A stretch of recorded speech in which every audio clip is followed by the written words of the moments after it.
Welcome to sociology classes. मैं हूं आपका दोस्त शिबू। आज हम डिस्कस करने वाले हैं local self government and decentralisation के बारे में। हम इंडिया में लोकल सेल्फ गवर्नमेंट का कॉन्सेप्ट और जो डिसेंट्रलाइजेशन ऑफ पावर का कॉन्सेप्ट किस तरीके से धीरे धीरे आगे बढ़ा है इसको जानने वाले हैं, और साथ साथ इसके रिलेटेड जो हमारे 73rd and 74th constitutional amendment है इसके बारे में हम डिटेल में डिस्कस करने वाले हैं। यहाँ पर हमें स्टार्टिंग में ही एक चीज़ जान लेना बहुत ज़्यादा ज़रूरी है। ये डिसेंट्रलाइजेशन बेसिकली है क्या? जब हम सेंट्रलाइजेशन की बात करते हैं, सेंट्रलाइजेशन यानी कि एक स्ट्रक्चर के पास सिर्फ पावर होना, डिसेंट्रलाइज यानी कि स्ट्रक्चर के हर हिस्से में पावर को बांट देना, इसको कहा जाता है डिसेंट्रलाइजेशन। और जो लोकल सेल्फ गवर्नमेंट है, लोकल यानी कि कोई भी विलेज, गांव या फिर कोई भी शहर, इनके बीच में कोई एक गवर्नमेंट को एस्टैब्लिश करने की बात अगर की गई है तो उसको कहा जाता है लोकल सेल्फ गवर्नमेंट, यानी कि लोकल एरिया में गवर्नमेंट की बात की जाती है। यहाँ पर लोकल सेल्फ गवर्नमेंट और डिसेंट्रलाइजेशन के रिगार्डिंग इंडिया में हम दो कॉन्स्टिट्यूशनल अमेंडमेंट देखते हैं। एक है 73rd कॉन्स्टिट्यूशनल अमेंडमेंट जो हमारी विलेजेस को लेकर काम करती है, और दूसरा है 74th कॉन्स्टिट्यूशनल अमेंडमेंट जो हमारे शहर यानी कि सिटीज़ को लेकर काम करती है। अब ये जो चीज़ें हैं इसके लिए हमें अचानक से ही सारी चीज़ें घटना ही नहीं घटी है। हमारे कुछ कमिटीज़ पहले बनी थी जो हमारे पावर को डिसेंट्रलाइज करने की बात की थी, फिर वहाँ पर लोकल सेल्फ गवर्नमेंट की बात की थी। ये सारे कमिटीज़ को देखेंगे, इनके क्या रिकमेंडेशंस है ये भी जानेंगे, और फिर देखेंगे 73rd और 74th जो अमेंडमेंट है इनके फीचर्स क्या क्या है, और आखिर में देखेंगे कि ये जो अमेंडमेंट्स है इनके लिमिटेशंस क्या है, ये किस वजह से आज भी कंप्लीट तरीके से अपना पावर नहीं दिखा पाए हैं। तो चलिए आज का जो ये क्लास है ये हम शुरू करते हैं। हम पहले स्टार्टिंग में ही एक चीज़ देखने की कोशिश करते हैं कि हमारा जो लोकल सेल्फ गवर्नमेंट है और डिसेंट्रलाइजेशन का जो स्ट्रक्चर है वो बेसिकली आज के टाइम पे कैसा दिखता है। ये बेसिकली हमारा एक 3 टायर ऑफ गवर्नेंस है, जहाँ पर पहले हम फेडरलिज्म में ऑलरेडी पढ़ चुके हैं कि हमारे इंडिया में 2 तरीके का सरकार थी। एक था यूनियन यानी कि सेंट्रल गवर्नमेंट, और दूसरा था स्टेट गवर्नमेंट। लेकिन बाद में जाकर 73rd और 74th कॉन्स्टिट्यूशनल अमेंडमेंट के द्वारा एक और टायर का यहाँ पर योगदान दिया गया था। वो है हमारे विलेजेस में हम देखते हैं पंचायती राज, और हमारे शहरों में हम देखते हैं म्यूनिसिपैलिटी।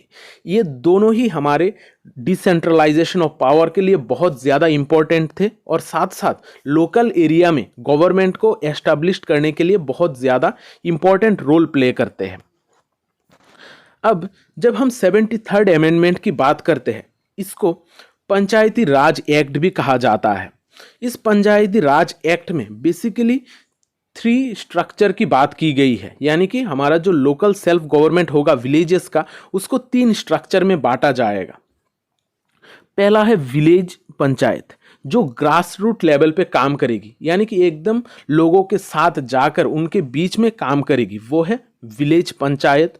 फिर आता है ब्लॉक लेवल पे ब्लॉक पंचायत या फिर तालुक पंचायत। फिर आता है डिस्ट्रिक्ट लेवल पे जिला परिषद या फिर जिला पंचायत। और ये जो विलेज पंचायत है इसमें सबसे जो इम्पोर्टेंट पार्ट है वो है ग्राम सभा।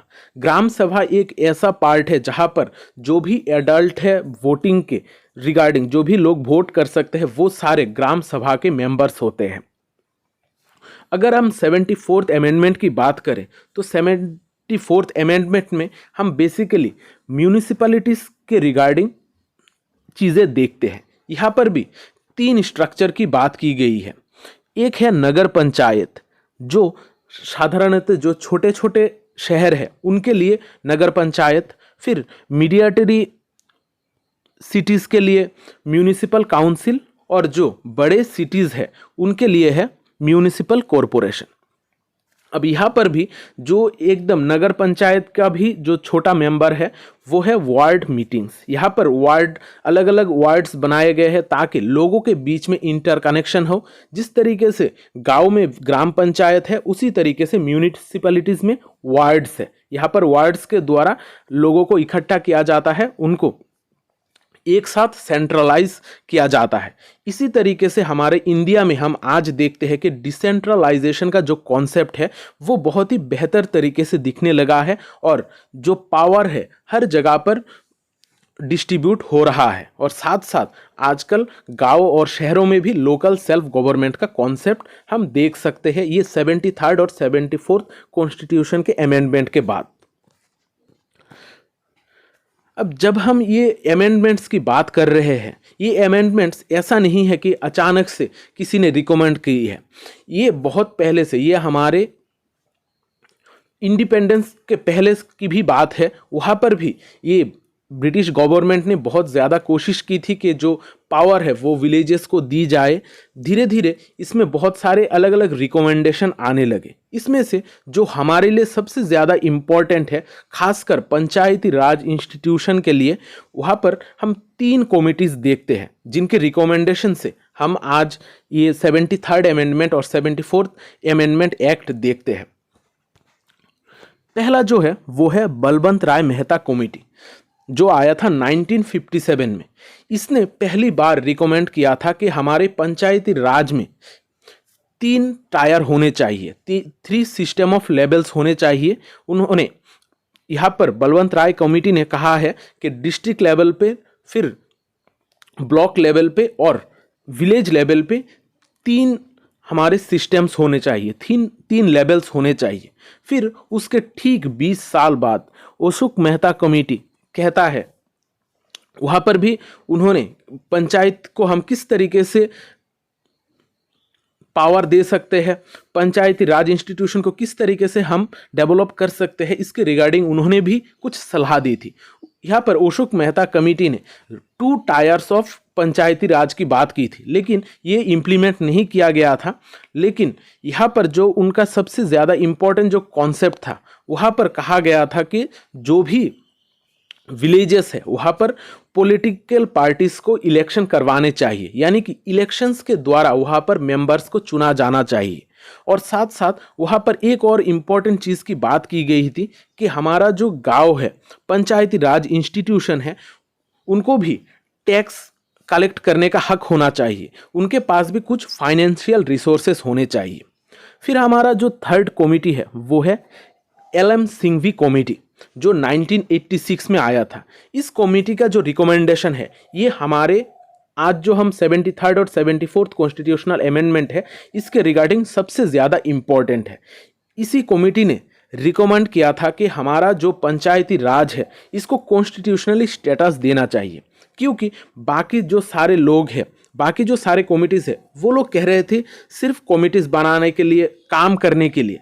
लेकिन यहाँ पर अगर हमें कॉम्प्लीटली इम्प्लीमेंट करना है, अगर इसको हम कॉन्स्टिट्यूशन में ला पाए, तभी हम इसको फुल्ली इम्प्लीमेंट कर सकेंगे और गाँवों और शहरों में हर जगह पर हम पावर को डिस्ट्रीब्यूट कर सकेंगे। यही LM सिंघवी कमेटी ने कहा था कि हमें पंचायती राज इंस्टीट्यूशन को कॉन्स्टिट्यूशन में अमेंड करना चाहिए और कॉन्स्टिट्यूशन में इसको एक स्थान दे देना चाहिए। फिर हमारा 1992 में ये 73rd कॉन्स्टिट्यूशनल अमेंडमेंट और 74th कॉन्स्टिट्यूशनल अमेंडमेंट आया था।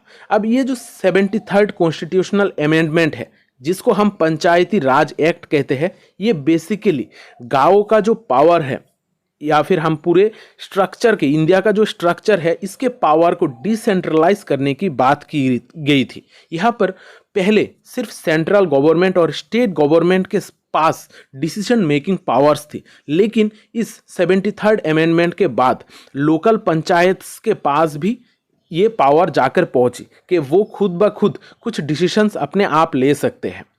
अब ये जो 73rd कॉन्स्टिट्यूशनल अमेंडमेंट है, यहाँ पर हम 3 टायर पंचायती राज सिस्टम देखते हैं, यानी कि 3 लेवल्स देखते हैं। एक है जिला पंचायत, जो सबसे बड़ा है, जहाँ जो डिस्ट्रिक्ट लेवल पे होता है। फिर है इंटरमीडिएरी लेवल, जिसको हम मंडल, ब्लॉक लेवल या फिर तालुका लेवल कहते हैं। ये बेसिकली होता है ब्लॉक लेवल पर।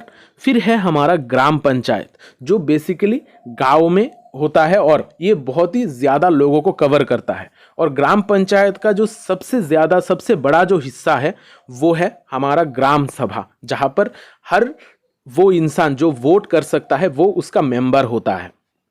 अब देखते हैं features of 73rd constitutional amendment. यहाँ पर जो सबसे बड़ा फीचर है वो है यहाँ पर 3 सिस्टम लेवल ऑफ गवर्नमेंट की बात की जाती है, जहाँ पर हम विलेज लेवल पे देखते हैं, फिर इंटरमीडिएट लेवल यानी कि ब्लॉक लेवल पे भी देखते हैं और साथ साथ डिस्ट्रिक्ट लेवल पे भी देखते हैं। यहाँ पर ये 3 स्ट्रक्चर की बात की गई है, लेकिन जो भी छोटा स्टेट है जिसका पॉपुलेशन 20 लाख के नीचे है, उनको इंटरमीडिएट लेवल यानी कि ब्लॉक लेवल पे कोई पंचायत नहीं बनानी पड़ेगी। उनको इसके लिए ऑप्शन दिया गया है, वो लोग चाहे तो बना सकते हैं, नहीं चाहे तो नहीं बना सकते हैं। फिर हम देखते हैं यहाँ पर इलेक्शन की बात की गई है, यानी कि यहाँ पर डायरेक्ट इलेक्शन के द्वारा लोगों के द्वारा ही पंचायत के जो मेंबर है इनको चुना जाएगा।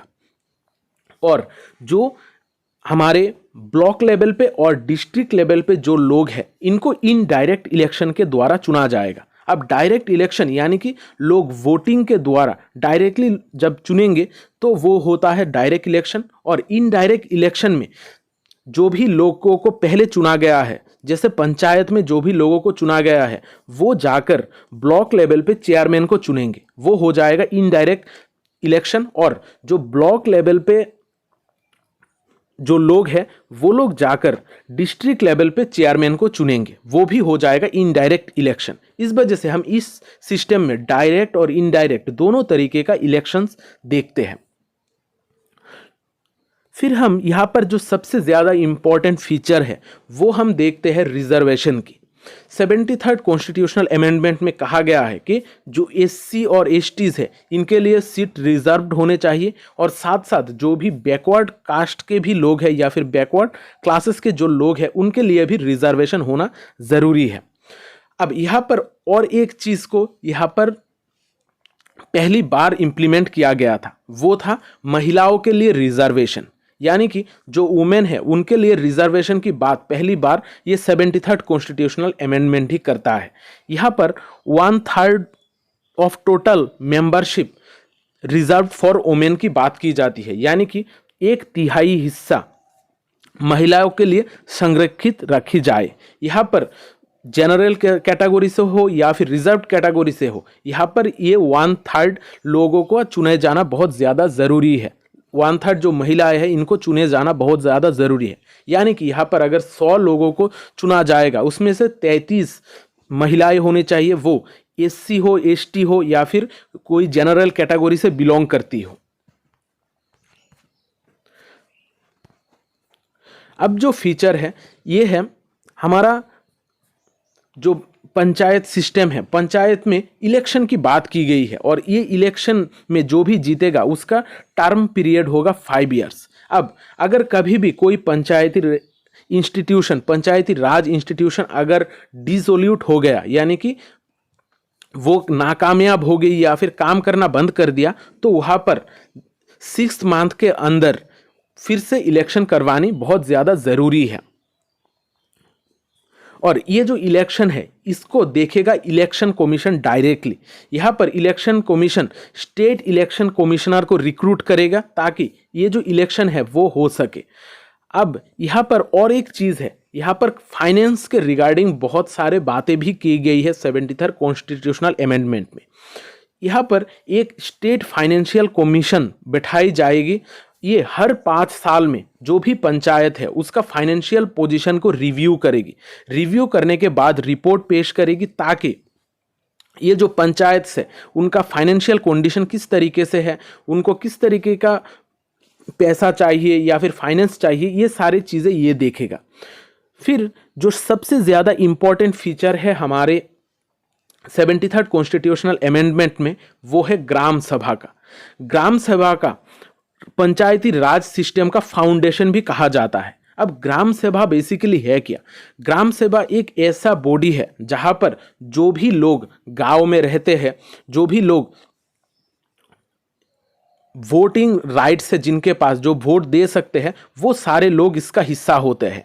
वो लोग एक पीरियड ऑफ टाइम में जाकर क्वेश्चन कर सकते हैं पंचायत को कि आपका क्या काम है। वो लोग हर चीज़ को अकाउंट रखते हैं। जो ग्राम सभा है वो पंचायत का सारे एक्टिविटीज़ का अकाउंट रखती है। और ये जो ग्राम सभा है ये बेसिकली एक परमानेंट यूनिट है। यही हमारी पंचायती राज सिस्टम का परमानेंट यूनिट है। और बाकी जो चीज़ें हैं वो इलेक्शन के साथ बदलती जाती है। अब देखते हैं 73rd कॉन्स्टिट्यूशनल अमेंडमेंट एक्ट के बारे में। अब ये जो 74th कॉन्स्टिट्यूशनल अमेंडमेंट एक्ट है, यहाँ पर बेसिकली लोकल सेल्फ गवर्नेंस की बात की जाती है अर्बन एरियाज में, यानी कि शहरों में लोकल सेल्फ गवर्नमेंट किस तरीके से होगी इसके बारे में बात की जाती है। यहाँ पर बेसिकली 3 तरीके का लेवल की बात की जाती है। पहला है म्यूनिसिपल कॉरपोरेशन, जो बड़े बड़े शहरों में देखी जाती है, मेजर सिटीज़ में। फिर है म्यूनिसिपल काउंसिल, जो मीडियम रेंज सिटीज़ में देखा जाता है। और फिर आता है हमारा नगर पंचायत, जो स्मॉलर टाउन्स में देखी जाती है। और यहाँ पर सबसे जो एक इम्पॉर्टेंट हिस्सा है वो है वार्ड। वार्ड यानी कि यहाँ पर जो छोटे छोटे यूनिट्स होते हैं नगर पंचायत में, उनको कहा जाता है वार्ड। वार्ड में सारे लोग होते हैं। यहाँ पर वार्ड कमिटीज भी होती है। अब देखते हैं features of 74th constitutional amendment. 74th constitutional amendment भी लगभग 73rd कॉन्स्टिट्यूशनल अमेंडमेंट के जैसा ही है, लेकिन यहाँ पर शहरों के बारे में बात की गई है और 73rd में विलेजेस के बारे में बात की गई है। यहाँ पर 3 टायर स्ट्रक्चर की बात की गई है, जहाँ पर हमारा म्यूनिसिपल कॉरपोरेशन, म्यूनिसिपल काउंसिल और नगर पंचायत है। फिर हम यहाँ पर बेसिकली डायरेक्ट इलेक्शन देखते हैं म्यूनिसिपैलिटीज बॉडीज में। म्यूनिसिपल बॉडीज में डायरेक्ट इलेक्शन के जरिए लोगों को चुना जाता है और इसको भी कंट्रोल करता है स्टेट इलेक्शन कमीशन। यहाँ पर भी 74th कॉन्स्टिट्यूशनल अमेंडमेंट में भी 1/3 सीट्स रिजर्वेशन की बात की गई है कि महिलाओं के लिए रिजर्वेशन, और साथ साथ जो भी SC और ST है उनके लिए भी रिजर्वेशन की बात की गई है। यहाँ पर जो फाइनेंस है, फाइनेंस स्टेट फाइनेंशियल कमीशन ही इनको भी फाइनेंस करेगा और यहाँ पर देखेगा कि वो लोग किस तरीके से टैक्स पे कर सकते हैं। यहाँ पर म्यूनिसिपैलिटीज़ को टैक्स पे करना पड़ता है, वो लोग किस तरीके से टैक्स देंगे, टोल्स देंगे, ड्यूटीज़ या फिर फीस, ये सारी चीज़ें देंगे। और साथ साथ उनको किस तरीके का पैसे की ज़रूरत है, फाइनेंस की ज़रूरत है, वो भी स्टेट फाइनेंस कमीशन देखेगा। अब यहाँ पर जो अर्बन म्यूनिसिपल इंस्टीट्यूट्स है, ये एक सेल्फ गवर्नमेंट है। यहाँ पर उनके पास कुछ पावर और अथॉरिटी भी होती है। यहाँ पर वो लोग अपने म्यूनिसिपल इंस्टीट्यूट्स का या फिर म्यूनिसिपल एरिया जो है उसके इकोनॉमिक डेवलपमेंट और सोशल जस्टिस के लिए कुछ काम खुद ब खुद कर सकते हैं। वो लोग 18 सब्जेक्ट के ऊपर यानी कि 18 टॉपिक्स के ऊपर अपना पावर दिखा सकते हैं। वो लोग इकोनॉमिक डेवलपमेंट और सोशल जस्टिस के लिए खुद ब खुद कुछ स्टेप्स ले सकते हैं। यहाँ पर अर्बन एरियाज के डेवलपमेंट के लिए कुछ डेवलपमेंटल कमिटीज बनाई गई है, कुछ मेट्रोपॉलिटन प्लानिंग कमिटीज बनाई गई है, ताकि ये जो इंडिया का जो ग्रास रूट लेवल है इसका पावर, इसमें पावर डिसेंट्रलाइज किया जा सके, यानी कि पावर हर लोगों तक पहुँचाई जा सके। यहाँ पर जो मेन यूनिट है वो है वार्ड। यहाँ पर वार्ड कमिटीज बनाई गई है ताकि पावर को इक्वली डिस्ट्रीब्यूट किया जा सके और साथ साथ अच्छी तरीके से शहरों की डेवलपमेंट की जा सके। अब ये जो 73rd और 74th कॉन्स्टिट्यूशनल अमेंडमेंट है ये बहुत ही बेहतर है हमारे इंडिया के लिए, लेकिन फिर भी ये एक रिवोल्यूशनरी चेंजेस के बावजूद भी ये जो अमेंडमेंट्स है इसमें कुछ लिमिटेशंस है, यानी कि कुछ प्रॉब्लम्स हम यहाँ पर भी देखते हैं। यहाँ पर देखा जाता है कि ये जो शहर या फिर गांव है इसका जो सिस्टम है ये बेसिकली डिपेंडेंट है हमारे स्टेट के ऊपर। स्टेट किस तरीके से पैसा देगा, स्टेट किस तरीके से फंक्शन करेगा इसके ऊपर डिपेंड करता है। ये विलेज पंचायत या फिर ग्राम पंचायत और जो शहरों में है नगर पंचायत, ये सारी चीज़ें स्टेट के ऊपर डिपेंडेंट है। यहाँ पर ग्राम सभा की तो बात की गई है, लेकिन यहाँ पर उसका पावर क्या होगा, उसका फंक्शन क्या होगा, ये डायरेक्टली उस एक्ट में मेंशन नहीं किया गया है। इस वजह से बहुत ज़्यादा दिक्कत आती है कि ग्राम सभा किस तरीके से एक्ट करेगा। अलग अलग जगहों पर ग्राम सभा का पावर और अथॉरिटी अलग है, पावर और फंक्शनिंग भी अलग है। इस वजह से ग्राम सभा का जो फंक्शनिंग और पावर है उसमें भी कुछ बदलाव की ज़रूरत है। फिर यहाँ पर जो विलेज प्रधान है उसको बहुत बार ब्लॉक ऑफिसर से टेक्निकल और फाइनेंशियल सैंक्शन के हिसाब से बातें करनी पड़ती है। यानी कि यहाँ पर उसके पास सेल्फ ऑटोनॉमी नहीं है, यानी कि वो खुद ब खुद डिसीजन नहीं ले सकता। उसको ब्लॉक लेवल पे लोगों के साथ बातचीत करनी होती है और फिर जाकर उसको अगर कोई टेक्निकल और या फिर फाइनेंशियल जो सल्यूशन है वो मिलेगा। यहाँ पर इस अमेंडमेंट्स में एम्प्लॉयमेंट के रिगार्डिंग कुछ बात नहीं की गई है, यानी कि कौन इसके अंडर में होगा। यहाँ पर पंचायत और एडमिनिस्ट्रेटिव ऑटोनॉमी नहीं दी गई है। यहाँ पर एम्प्लॉइज कौन कौन होंगे इसके रिगार्डिंग भी कोई मेंशन नहीं है। यहाँ पर और एक इम्पॉर्टेंट जो लिमिटेशन है वो है, यहाँ पर एमपीज और एमएलएस जो होते हैं वो ऑप्शनल मेंबर होते हैं जिला परिषद का या फिर पंचायत समिति का। अब इससे क्या होता है, इससे बेसिकली जो सिस्टम है, पंचायती राज इंस्टीट्यूशन है, वो बहुत ही इन्फ्लुएंस्ड हो जाता है। इसके वजह से ये एक लिमिटेशन के जैसा ही काम करता है। ये फुल्ली तरीके से अपना काम नहीं कर सकता है, क्योंकि एमपीज और एमएलएस जो है उनके पास पावर बहुत ज़्यादा होता है और वो ये सारे पंचायत को कंट्रोल कर सकते हैं। तो आज के क्लास में मैंने कोशिश की है कि आपको 73rd और 74th कॉन्स्टिट्यूशनल अमेंडमेंट जितना हो सके समझा सकूं। अगर क्लास अच्छा लगा है तो कमेंट करके ज़रूर बताना और साथ साथ वीडियो को लाइक और शेयर ज़रूर करना, क्योंकि शेयरिंग इज़ केयरिंग। इस चैनल पे आपको सोशियोलॉजी रिलेटेड बहुत सारे वीडियोस मिलेंगे। यहाँ पर बहुत सारे प्लेलिस्ट है, आप लोग प्लेलिस्ट से ईजिली चीज़ें ढूंढ कर स्टडी कर सकते हो। तो मिलते हैं अगले क्लास में, तब तक अच्छे रहिए, स्वस्थ रहिए और लोगों में प्यार बांटते रहिए। जय हिंद।